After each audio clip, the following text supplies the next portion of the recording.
श्री स्वामी समर्थ शिवगोरक्ष आदेश बोलण्याच्या अगोदर हा व्हिडिओ पूर्ण ऐकायचा आहे, तरच तुम्हाला समजेल. सर्व भाविकांना परत एकदा श्री स्वामी समर्थ शिवगोरक्ष. बघा, आज मी तुम्हाला स्वामी शक्ती काय आहे याच्याबद्दल मी सांगणार आहे. स्वामी शक्ती आणि स्वामी परंपरा. आता स्वामी समर्थ महाराज हे कुठून आले हेही तुम्हाला सांगणार आहे. बघा, अनेक जणांचं असं म्हणणं आहे की स्वामी महाराज हे कर्दळीवनामध्ये प्रगट झालेले आहेत. कर्दळीवन म्हणजे कुठे आहे तो? हैदराबादवरनं श्रीशैल्यापासून कर्दळीवन त्याच्या पुढे जावं लागतं, ते जंगलामधून जावं लागतं, बरंच आतमध्ये आहे.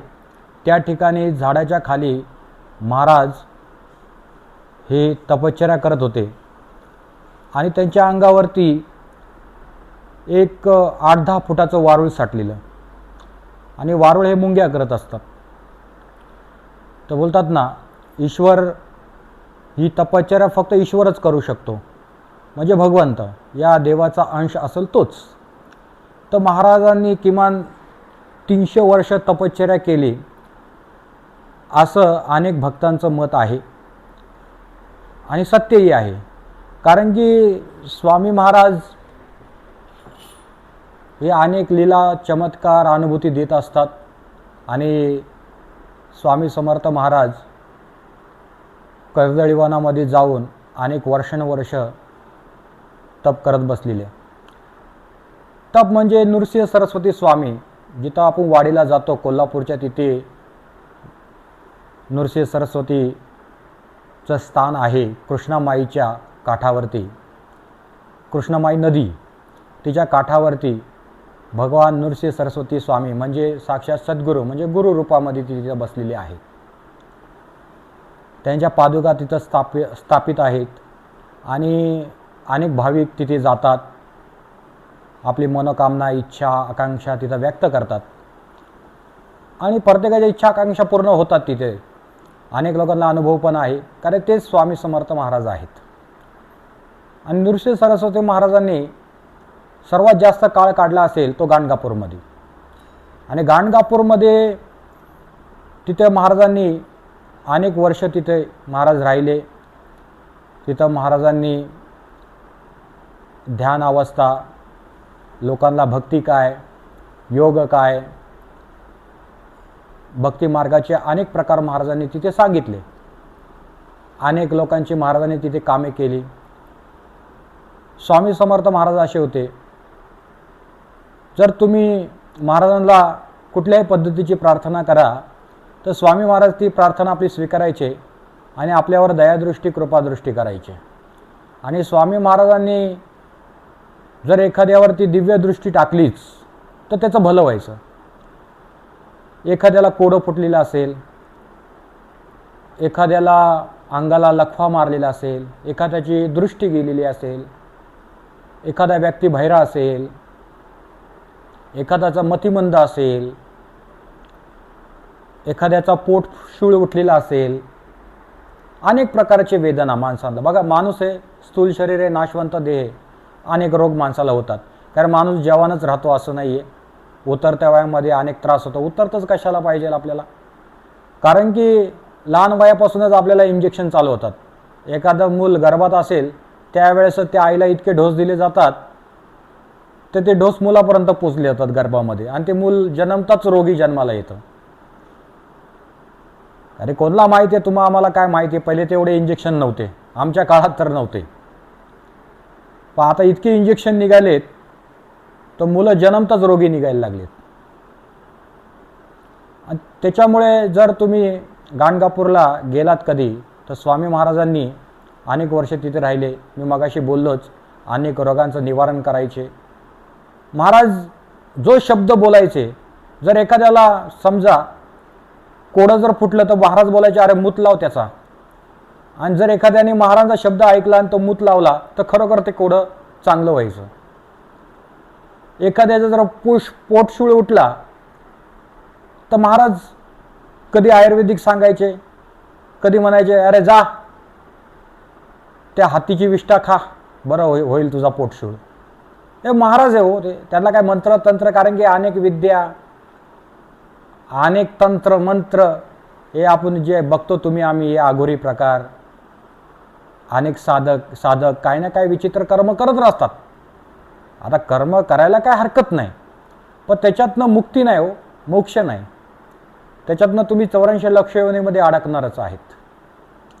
कारण ज्याला समजलं, भगवंत ज्याला समजतो तो कधी या भानगडीत पडत नाही. तंत्र मंत्र सिद्धी साधना, कोण स्मशानात बसतं पागलसारखं, कोण महाकाली प्रसन्न करतं, कोण भैरव प्रसन्न करतं, कोण पिशाच्च प्रसन्न करतं. काय कारण याच्या मागं, काय गरज काय, मला तेच समजत नाही. कशासाठी तुम्ही प्रसन्न करता, काय तुम्हाला याच्यातनं मिळणार आहे? मानसिक आत्मिक समाधान मिळणार आहे का लोकांचा वाईट करण्यासाठी आपण हे करतो? काही उपयोग नाही याचा. या कलियुगामध्ये हे चालणार नाही, लक्षात ठेवा. हे काय माझं मत नाही हो, माझ्या गुरूंनी मला हे सांगितलंय. आमच्या गुरूंनी पण आम्हाला हे तंत्र मंत्र, खऱ्या अनाथ संप्रदाय, हा तंत्रावर अनेक यंत्र, हे सगळ्या गोष्टी शिकवल्या जातात. शिकवलं म्हणजे तो काय अभ्यास नाही आहे, हे साधन आहे. ते काय शाळेत पण तुम्हाला ABCD शिकवली जाते, ते ABCDचा अर्थ समजवला जातो. पण ही शक्ती ही आपल्या बुद्धीच्या पलीकडे, ही साधनेतनं आपल्याला शिकवली जाते. त्याचा अनुभव येतो, त्याची प्रचिती येते आणि मग त्याचं सामर्थ्य आपल्याला कळालं जातं. ते काय असं 1 तास बसलं 2 तास बसल्यावरती आपल्याला प्रचिती अनुभूती येत नाही बघा, लक्षात ठेवा. त्याला तुम्हाला किमान 4 तास 8 तास इतकी बैठक असावी लागते आणि तो जन्मोजन्मीचा साधकच करू शकतो. हे आता येणारे 4 दिवस पूजा करतात, 4 दिवस कुठे नाम घेतलं त्यांना वाटतं मी झालो बाबा, गळ्यात तुळशीची माळ घातली चालले छाती फुगून. तसं नाही चालत, मग ती छाती फुटली जाते. फुगा किती हवेत गेला, थोडा तरी बारीक कण तेराला लागला तर तो फुटतोच ना, कारण तो पोकळ आहे. मग त्याच्यासाठी गुरु सानिध्यात काय काळ बसावं लागतं. काळ म्हणतोय, वेळ म्हणजे तुम्हाला थोडक्यात सांगत नाही मी, वेळ इतक्याच वेळ बसा तुम्ही, काळ बसावा लागतो, वर्षानुवर्ष बसावं लागतं. त्यावेळेस कुठं अध्यात्म रहस्य आपल्याला कळालं जातं आणि अध्यात्म समजून घ्यायला पाहिजे. आणि तो अध्यात्म तुम्ही समजून घेतला ना तरच तुम्हाला भगवान श्री स्वामी समर्थ महाराज कळतील. आणि तुमचे गुरु कोणीही असू द्या, कुठलाही गुरु करा तुम्ही, त्यावेळेस गुरूंचं सामर्थ्य आणि गुरु काय हे तुम्हाला समजले जातात. नाही ते मानव देहामध्ये स्थूल शरीर, त्यांना पण अनेक कर्म करावे लागतात, का ते काय अमर नाही आहेत, सगळ्यांना मृत्यू या जगामध्ये. पण देवाने त्यांचे अंश खाली पाठवलेले आहेत, ते भक्तिमार्ग चालवण्यासाठी, लोकांना सेवेत आणण्यासाठी. जे भ्रमिष्ठ लोक झालेत, पापामध्ये वाहून जात आहेत, कुकर्म करतायत, अनेक विचित्र कर्म करत राहत आहेत, त्यांना सरळ करण्यासाठी अनेक अधिकारी पुरुष भगवंतांनी निर्माण केलेले आहेत. आणि ते काय असेच काय कुठं तुम्हाला रस्त्यावर पडलेले भेटत नाही बरं का. खूप काय त्यांनी सहन केलेलं असतं, खूप काय त्रास, अनेक कर्म त्यांना पण भोगावी लागतात. कारण असं समजू नका तो स्वामी महाराजांचा लाडका आहे म्हणून स्वामी महाराज त्याला क्षमा करतील, नाही. कर्म ही सगळ्यांनाच भोगायची आहेत, पण त्या कर्मातनं महाराज आपल्याला जगायला शिकवतात. नाही तर प्रत्येकाला वाटतं अरे आम्ही मठात जातो, सगळं आमच्या मनासारखंच व्हायला पाहिजे. कोणी सांगितलं तुम्हाला? नाही होते. जोपर्यंत तुम्ही कर्म भोगत नाही तोपर्यंत तुम्ही याच्यातनं बाहेर पडणार नाही. आणि तुम्ही बोलालच आम्हाला कर्म नको आहेत, आम्हाला लगेचच्या लगेच सुख हवंय, हे शक्य नाही बरं का. उन्हाळा हिवाळा पावसाळा येतच राहतो. प्रत्येक ऋतू तरी सण होतो का आपल्याला, मला सांगा. जर खरोखर तुम्हाला हे तिन्ही ऋतू सण होत असतील तर मग ठीक आहे, तुमची कर्म लगेच आपण काढून घेऊ. पण हे शक्य आहे का? कर्म कोणीही भोगू शकत नाही दुसऱ्याचे. आपली कर्म आपल्यालाच भोगावी लागतात, तरच तुम्ही या देहातनं तुमची सुटका होते, अन्यथा होत नाही. मी प्रत्येक वेळेस मठामध्ये ते सांगतच जातो. पण आता काही लोकांच्या डोक्यात शिरतं, काही लोकांच्या शिरत नाही. काही लोकांच्या शिरतही असेल, शिरलं तर त्यांनी मनावर बिंबवावं.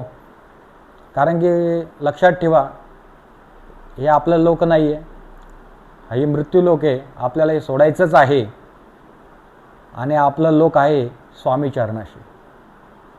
कमवायला काय सगळेच कमवतात हो. आपला जन्म कष्ट करण्यासाठी आणि ईश्वर प्राप्तीसाठी झालेला आहे. आपला जन्म बाई बाटली मजा मस्ती हे जीवन आहे. प्रपंच बायका पोरं काही आम्हाला दुसऱ्याची घेणं देणं नाही आहे. आम्ही फक्त याच्यातच अडकून मरणार आणि 84 लक्ष भटकणार. आम्हाला ना समाजासाठी काही करता येत, ना आम्हाला कुठलं चांगलं कार्य करता येत.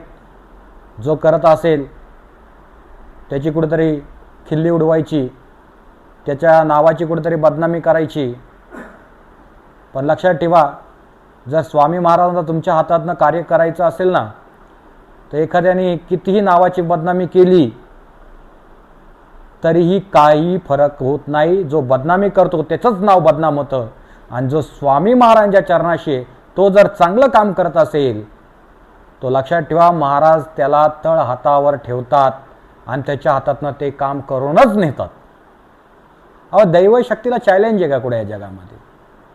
शक्यच नाही. विज्ञान फोल आहे. विज्ञान फोल आहे हो. विज्ञान काय सगळ्यांना माहिती आहे. विज्ञान तुम्ही तुमच्या हाईटच्या वरती जाऊ शकत नाही. तुमच्या उंचीपर्यंतच तुमचं ज्ञान असू शकतं. पण त्याच्या पलीकडं मला जर या भिंतीच्या पलीकडे बघायचं असेल तर मला दिव्य दृष्टी पाहिजे. आणि ती दिव्य दृष्टी तुम्हाला स्वामींच्या नामातनं अवगत होते. तुम्ही जास्तीत जास्त जेवढं नामस्मरण कराल ना, त्याची 100% प्रचिती येते. हे दुसऱ्यांचं सोडून द्या हो, माझीच अनुभूती मी तुम्हाला सांगतो. अनेक लोकांना अनुभूती आहे, ते त्यांची त्या अनुभूती सांगतात. पण जर एखादा साधक सत्य असेल आणि तो जर मनापासून भक्ती करणारा असेल, त्याच्या मनामध्ये कुठला कपट भाव नसेल, गुरूंबद्दल आदर असेल, सन्मान असेल, गुरूंच्या चरणाशी निगडीत असेल, गुरूंवर विश्वास ठेवणारा असेल आणि त्याच्या इष्टदेवताशी एक निष्ठेने त्या इष्टदेवताची भक्ती करणारा असेल आणि पूर्ण तन मन त्यांना वाहून देणारा पाहिजे. कुठल्याही मनामध्ये तर्क वितर्क न आणणारा पाहिजे. फक्त माझा देव आणि मी, देवा तू माझा आणि मी तुझा, असा जर भाव ठेवला ना, बघा 3 महिन्यामध्ये त्या व्यक्तीला प्रचिती येते. माझी स्वतःची अनुभूती आहे. 3 महिने तर दूरची गोष्ट राहिली. पण उच्च टोकाचा भाव असेल ना, तर 2 दिवसात किंवा 1 दिवसात पण अनुभव येतो. अशा अनेक लोकांना प्रचिती आली. हे माझे स्वतःचे अनुभव मी सांगतोय.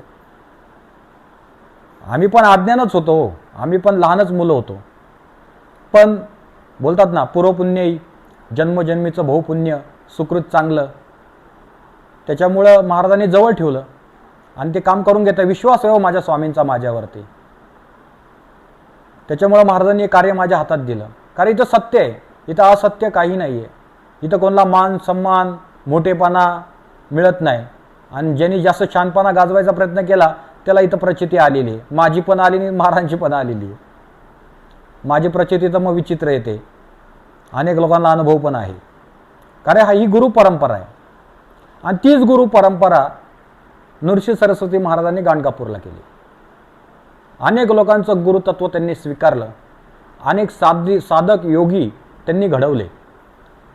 आणि मग काय काळानंतर महाराज हे कर्दळी वनामध्ये निघून गेले. कर्दळी वनात गेल्यावरती महाराजांनी 300 वर्ष तपश्चर्या केली. आणि 300 वर्ष तपश्चर्या केल्यावरती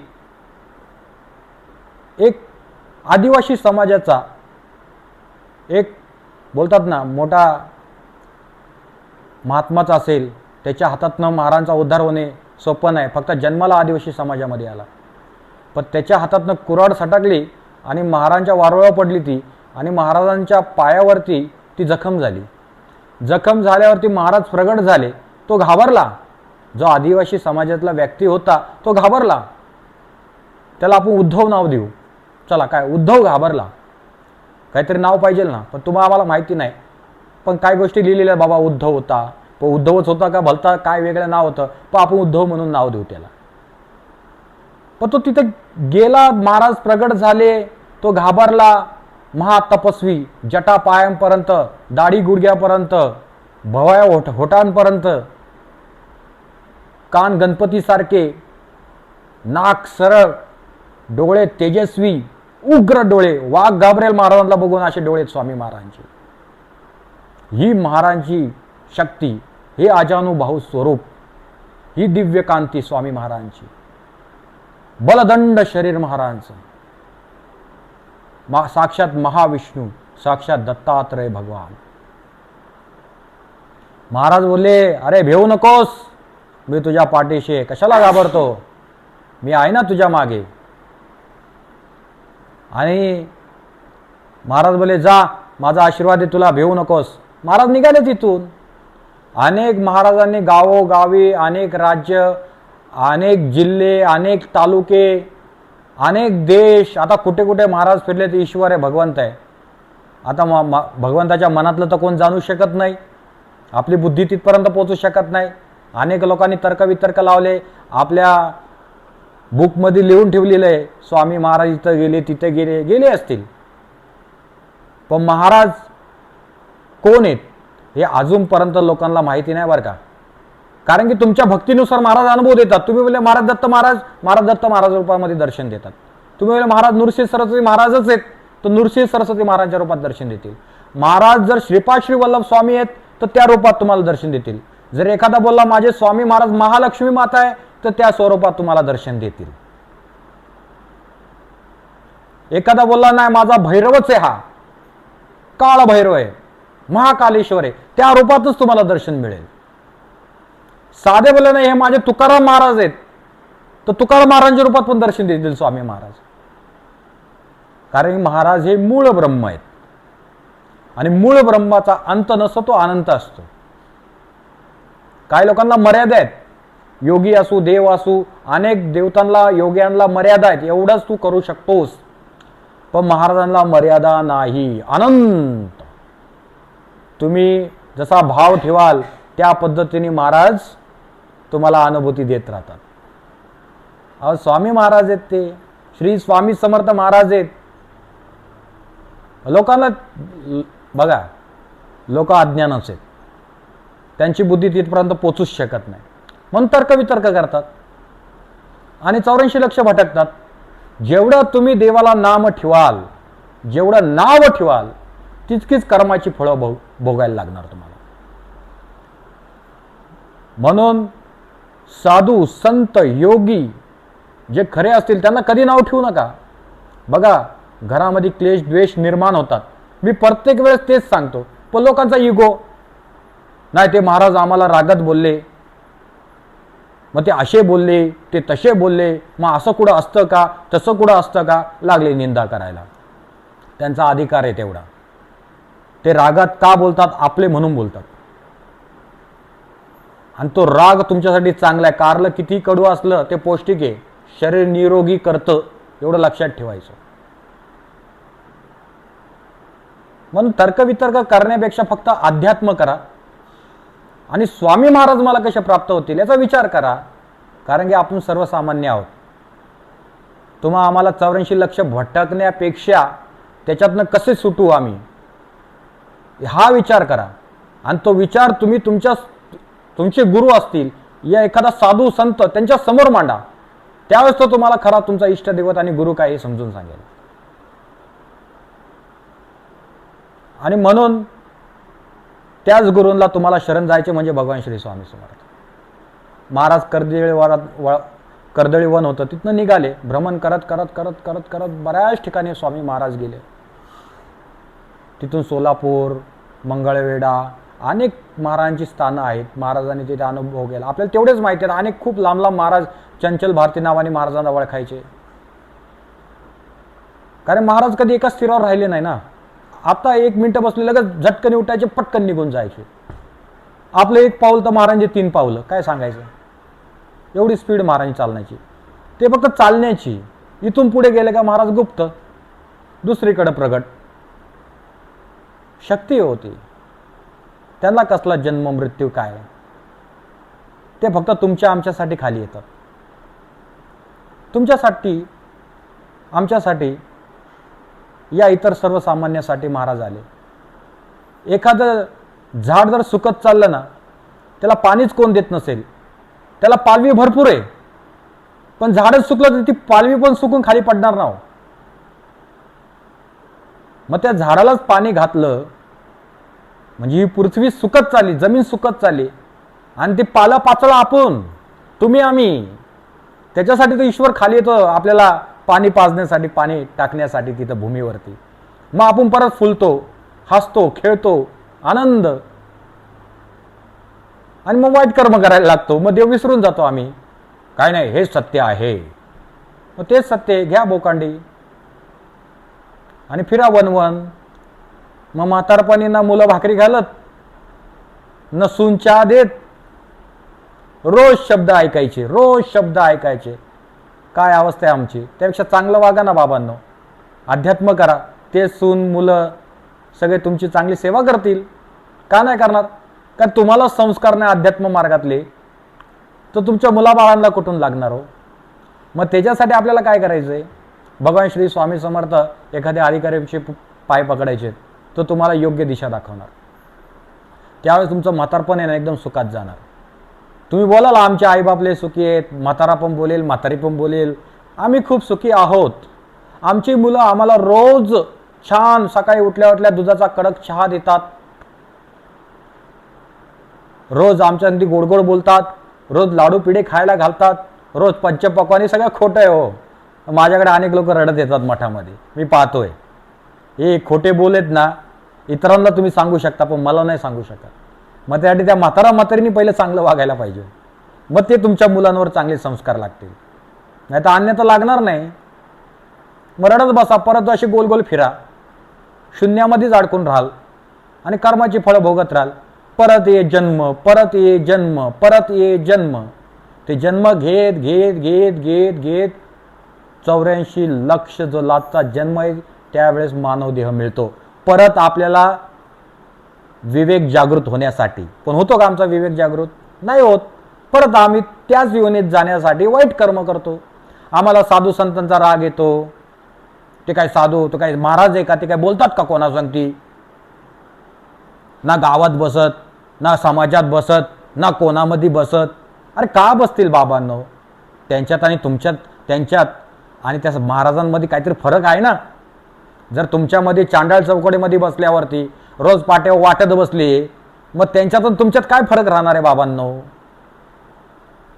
साधूनी साधूसारखं राहावं आणि साधूला एकांत आवडतो. ना समाजाचा उधोउध, ना मान, ना सत्कार, ना कोणी त्याचा मोठेपणा करावा, ना गावात येऊन रोज त्याला हार तुरे घालावे. त्याला काही घेण देण नसतं. जास्त बोलणं पण त्याला आवडत नाही, कारण तो उच्च पदावर पोचलेला आहे, त्याला ते ज्ञान अवगत झाले, त्याच्या काही इंद्रियांवरती त्याचा ताबा असतो, म्हणून ते समाजात जास्त बसत उठत नाही. समाजात गेला का पहिला माणूस पहिला तेच, तुमची आई कोण, तुमचा बाप कोण, तुम्ही कुठून आलात, तुमचं गाव कुठलं, तुम्ही किती कमवता, तुम्ही खाता काय, आम्ही दरोडे घालतो. मग एखादा असंच उत्तर देणार तुम्हाला. अहो त्या साधूच्या बोलतात ना समुद्राचं मूळ आणि साधूचं कुळ हे कधी शोधायचा प्रयत्न करायचा नाही, त्याची हानीच होणार तुमची. म्हणून अज्ञानासारखं वागू नका, चांगलं वागा. आणि हे स्वामी समर्थांनी आम्हाला सांगितलेलं आहे त्या काळामध्ये, आणि अजून पण तो विवेक, ती सद्बुद्धी आपल्याला देत राहतात. साधू संतांच्या मुखातून आपल्याला सांगत राहतात चांगलं वागा. तर आम्हाला वागायचं नाही. आम्हाला परत डुक्कर, मांजर, कुत्तर, अनेक जीव जंतू, बैल, गाई, बोकड, कोंबडी, घार, कावळा, घुबड, गिधड, अनेक प्रकारचे प्राण्यांमध्ये, जीवजंतूंमध्ये आम्हाला जायचंय आणि ते कर्माची फळं भोगायची. म्हणून बाबांनो लक्षात ठेवा, ऐका, तुमचा उद्धार होईल. ही निंदा सोडून द्या आणि एखाद्या सत्पुरुषासारखं वागायला लागा, तरच तुमच्या जीवनाचं कल्याण होईल. आणि ते स्वामी महाराजांनी अनेक गावोगावी भ्रमण करून लोकांना ते सांगितलं. आणि महाराज अक्कलकोटमध्ये येऊन स्थायिक झाले. अक्कलकोटमध्ये येऊन स्थायिक झाले. तिथेही महाराजांनी खूप मोठ्या मोठ्या लीला केल्या. काय काय लोकांना सांगितलं महाराजांनी, किती लोकांना चमत्कार घडले, अनुभव आले. अनेक महाराजांनी तिथे भक्त घडवले, त्यांच्यासारखे पण त्यांचे भक्त घडवले महाराजांनी. पण लोक ते मनावर बिंबवत नाही. आम्हाला ऑर्केस्ट्रा लागतो, तमाशा लागतो, आम्हाला स्टेजवर बाई नाचणारे आवडते, पण आम्हाला कीर्तन नाही आवडत. कीर्तनात लोक बघितले खूप कमी असतात आता. भजनात लोक बसत नाही, कीर्तनात बसत नाही. ऑर्केस्ट्रा ठेवा बरं, फार मेकअप बिकअप करून अनेक लोक तिथं जाऊन बसतात. ते आवडतं आम्हाला, कारण की कलीचा प्रभाव आहे ना. आम्ही हेच करणार आणि परत यमाच्या मुखात जाणार. आणि मग तिथं ऑर्केस्ट्रा करा, नाचा मस्तपैकी. रोज उकळती बाई, एखादं लोखंड कसं तापवतं लाल लाल होतं, तशी बाई उभी करतात, तसा पुरुष उभा करतात. मग मारा एकमेकांना मिठ्या. हे गरुड पुराणामध्ये लिहिलंय. या अशी कर्म केल्याने हाच जन्म मिळतो. कसली कला आणि कसलं काय हो. सगळ्या नाच गाण्यांचा खेळ करून टाकलाय. सनातन धर्म विनाशाकडे चाललेला आहे. आपली तरुण पिढी कुठं चालली आहे कसं लोकांना समजत नाही. ऐका, कीर्तन ठेवा, भजन ठेवा, पण नाही आम्हाला नाही ठेवायचं. आम्हाला हेच धंदे करायचे, आम्ही हेच करणार, आयुष्यभर हीच मजा मारणार. स्वामी महाराजांनी कलेला महत्त्व दिलेलं आहे, पण ती कला आता राहिली कुठे तशी पहिल्यासारखी. काय नॉनव्हेज सारखे बोलतात, काय घाणारडे शब्द ते. कसे तुम्ही आम्ही फॅमिली संगती तमाशा पाहू शकतो? पाहू शकता तुम्ही? आम्ही नाही पाहू शकत. काय ते आता जागरण घालतात, काय बाया नाचतात, त्या बघितल्या तसं काय बारवाल्या नसतात. योग्य आहे का ते? मी आहे ते स्पष्ट बोलतो. कोणाला राग आला तरी चालेल, काय हरकत नाही. मी कोणाच्या बापाला पण नाही घाबरतो. अरे खरा अध्यात्म आहे. लोक सुधरावी याच्यासाठी हे करतो. तुम्हाला कामधंदे नाहीत का दुसरे स्टेजवर नाचण्यापेक्षा? कामं करा ना. जा इथं आमच्या शेतांमध्ये अनेक शेतकरी आहेत, 500 600 700 रुपये 800 रुपये रोज चालू येते. बघा उन्हामध्ये 5 मिनिटं काम करून किती मजा येते ती. नाही करायचं आम्हाला. शॉर्टकटमध्ये पैसा कमवायचा आहे ना. शॉर्टकटमध्ये पैसा कमवायचा आहे, मग असा कमवायचा. मग आमची तरुण पिढी जाती वायाला. तरुण काय, ज्याच्या तोंडात दात नाही ते बघा त्याचे इशारे कसे असतात. हात वर करतो, खाली काय करतो, डोळे कुडत त्याचे. हे अशी आमची म्हातारडी गँग. काय करायचं मला सांगा? मग तरुण पिढी मग त्यांची मजाक नाही उडवणार का? ह्याच गोष्टींमुळे स्वामी महाराजांनी अनेक अवतार धारण केले, अनेक त्यांचे अनुयायी खाली उतरवले, तुम्हा आम्हाला समजून सांगण्यासाठी. किती महाराजांचे चमत्कार आहे, किती महाराजांची शक्ती आहे.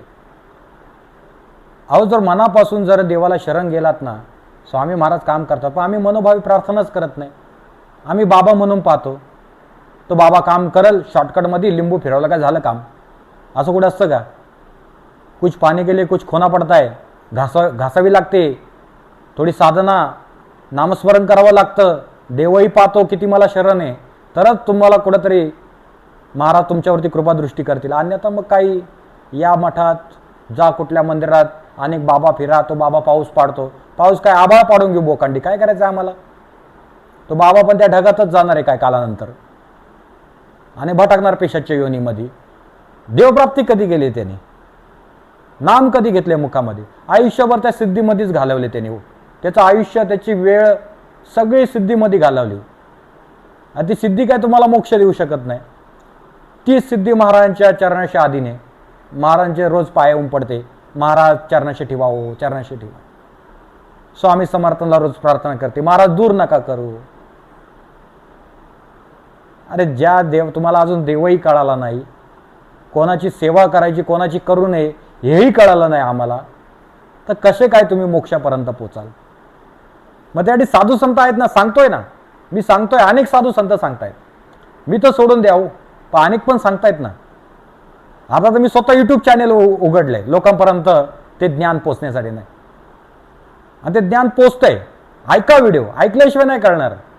कंटाळा किती आला तरी पूर्ण व्हिडिओ ऐका. रील्स बघायला एक 2 मिनिटाची 15 सेकंडची रील्स माणूस फटाफट बघतो टाइमपास म्हणून. अहो 5-5 आणि 6-6 तास मोबाईल बघतात लोक. कशी पागल नाही होणार? डोळे हेकणे चकणे कसे होणार नाही मला सांगा? कशी एडे बहिरे होणार नाही लोक? बुद्धी का भ्रमिष्ट होणार नाही, मंद का नाही होणार? किती प्रभाव पडतो त्याचा? नाही ऐकत लोक. त्यांना आयुष्यभर हेच करायचंय आणि परत मरायचं, परत जन्म घ्यायचा, परत मरायचं, परत जन्म घ्यायचा. जन्म म्हणजे काय मानवाचा नाही मिळणार तुम्हाला, असं समजू नका. माझी आज 10 एकर जमीन आहे, मी परत इथं जन्माला येईल. तुम्ही जाल तिकडे, कुठे केनिया, तिथे अनेक आफ्रिकेमध्ये देश आहे बघा, मुडदूस बिडदूस झालेली पोरं, त्यांना अन्न मिळत नाही, असे रस्त्यावर पडलेले असतात, गिधडं टोचून खातात त्यांना. अशा ठिकाणी जन्म मिळणार मग तुम्हाला. तुम्हाला वाटतं काय नाही आम्ही लय पुण्य केले. नाही, पुण्य तुम्ही गमावताय, हे लक्षात ठेवा. तुमचं तुम्हाला पण माहिती आहे मी काय कर्म करतो ते, पण आम्हाला समजून घ्यायचं नाहीये.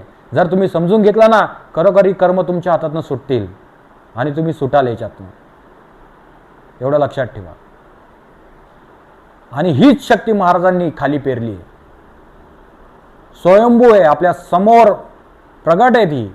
फक्त अनुभव घेता यायला पाहिजे, जाणून घेता यायला पाहिजे. पण आम्हाला ते जाणून घेता येत नाही. आम्हाला मजा मस्ती, याला नाव ठेवू त्याला नाव ठेवू, या बाईकडं बघ त्या मुलीकडं बघ, हे आमचं तुमचं आचरण घाण. आमचं नाही बरं का, मी नाही त्याच्यात, तुम्ही म्हणतोय मी, जे करत असतील ते. आलं लक्षामध्ये? ऐका बाबांनो, ऐका, चांगलं होईल तुमचं आयुष्य, सुंदर होईल. स्वामी महाराज तुमच्या दयादृष्टी कृपादृष्टी करतील. ही स्वामी महाराजांची शक्ती. सांगायला गेलं ना बघा, वेळ नाही पुरणार. आज 30 मिनिटाचा व्हिडिओ झालेला आहे. म्हणून परत एकदा मी सांगेल तुम्हाला स्वामी महाराजांची, महाराजांनी काय लीला केल्या, काय चमत्कार केले, काय लोकांना सांगितलं, काय अनुभव दिले, हे परत सांगेल मी उद्याच्या एपिसोडमध्ये. आतापुरतं एवढंच. परत एकदा सर्वांना श्री स्वामी समर्थ, शिवगोरक्ष आदेश.